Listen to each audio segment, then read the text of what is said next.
Welcome to What's Cooking in the Library. Today we are making pre-baked pizza crusts.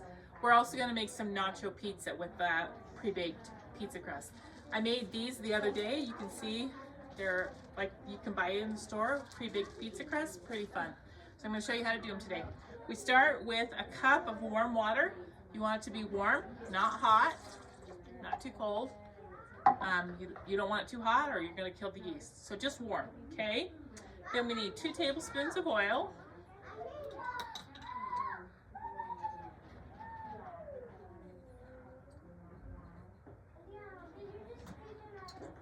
I am using a KitchenAid today, but you can just make it in a bowl by hand. It definitely works really good in a using a mixer like this though. Then I'm going to use a teaspoon of sugar, add a teaspoon of sugar and a tablespoon of yeast.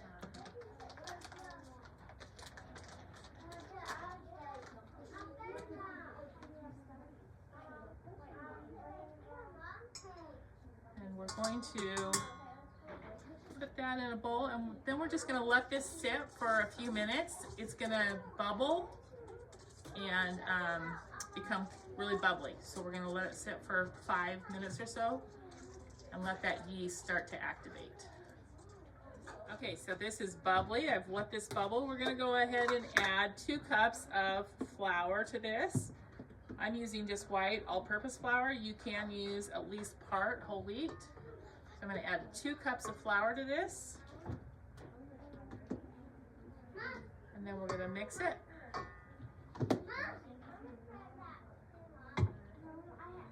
Okay, after it's stirred a little bit, I'm going to add about another half a cup.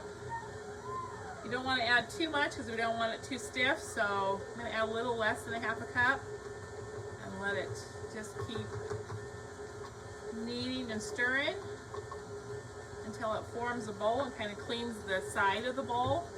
If you're doing this by hand, you're just going to add that flour until it forms a ball, until it's not too sticky.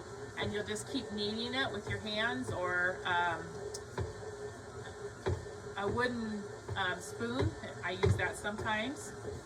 So I'm just gonna let this keep kneading this, and we're gonna knead this for about 3 to 5 minutes. There again, if you're doing it by hand, you're gonna use your hands and knead it for about 3 to 5 minutes. So also need to add a teaspoon of salt, which I forgot. So I'm just gonna add it at this point and then let it finish kneading. So 1 teaspoon of salt. Normally you would add that with your flour, with your 2 cups of flour. Okay, I've kneaded this now. You can see it's all smooth and soft. I think it's now ready to make into some pizza. So we're gonna set that to the side. Okay, so either you can use this whole thing. We're going to split this in half and make 2 of this size. This is divided in 2, or you can divide it into 3 to do like smaller personal sizes for your kids. So we're gonna just divide it into 2. Form it into a ball like this. We're gonna take a piece of parchment paper. Oh, before we start, I need to preheat the oven to 425 degrees. Okay, so I have my oven preheating. Go ahead and put a piece of parchment paper out.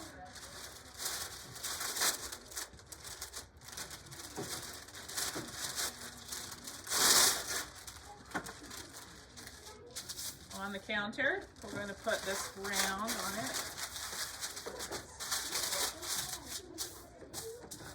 And then we're going to use a rolling pin, and we're just going to roll this out until it is as big and as thin as you want it. So if you really like really thin crust pizza, then roll it really thin. I like mine about, thicker, so we're going to do that.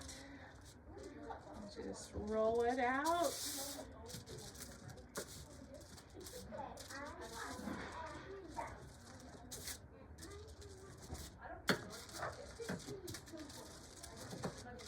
it's kind of in a circle.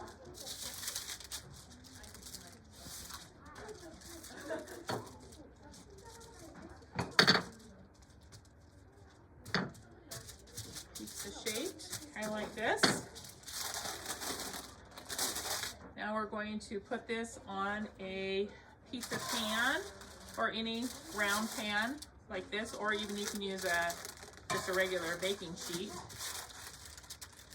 just gonna put that on there for right now.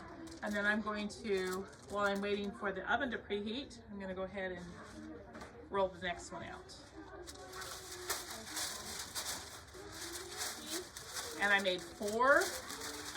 If you want to make extras so you can put them in your freezer, then just double the recipe or triple it, whatever you want. All right, this is a little thinner right here. Now, after you have this done, this is a key thing to pre-baking your pizza crust. If you're gonna go ahead and you can all go ahead and just bake this into a pizza and make your pizza right here, but we're pre-baking ours, we're pre-cooking them and making them in advance. So you're gonna take a fork and you're just going to poke it with a fork all the way around. This keeps it from puffing up. And so we're just going to go around and just poke this all around.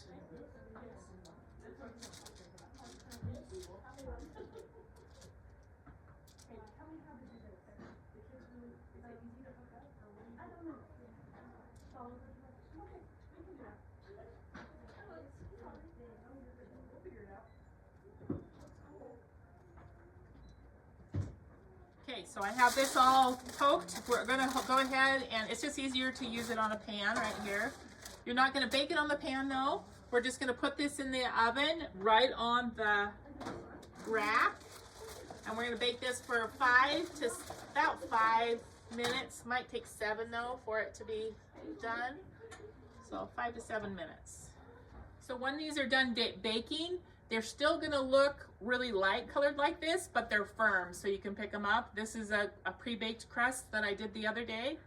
You can see that it has all the pricks in it from the fork, but this is all ready to make into a pizza. And so this is what it's gonna look like after it's done baking.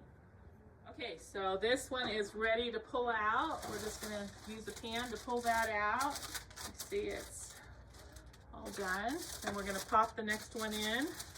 Okay, we're gonna go ahead and use one of these crusts to assemble. First, we're gonna spray our pan. We are making a nacho pizza. I had never heard of anything like this, but I made it the other night and it is really good. I would have never thought of this sort of a combination. We start out with a pre-baked pizza crust. We're going to brush a little bit of olive oil over the top of it.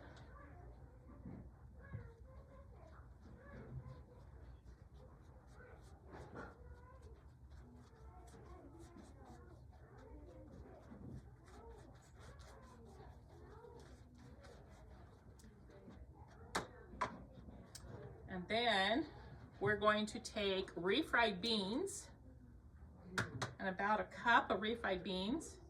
And we're just gonna spread it over the top of this.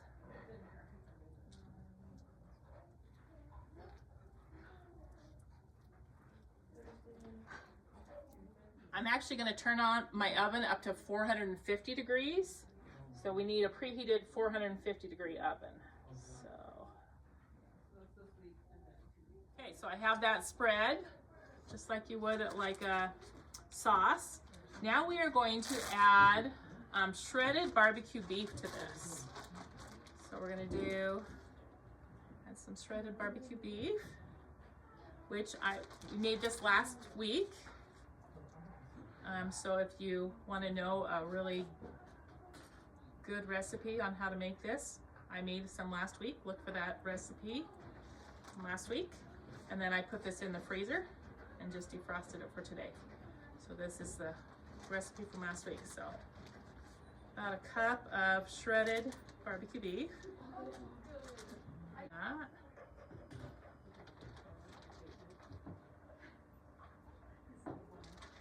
Now we are going to add some diced tomatoes.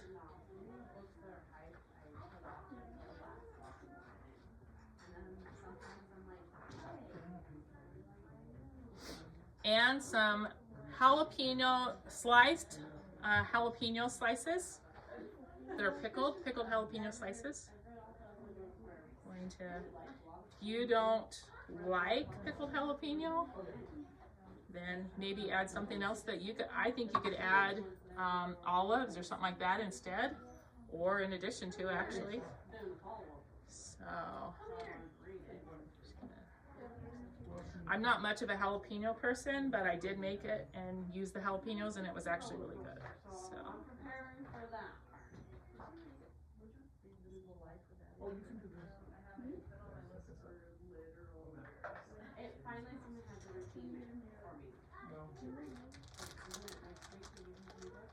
All right, now we're just gonna sprinkle on some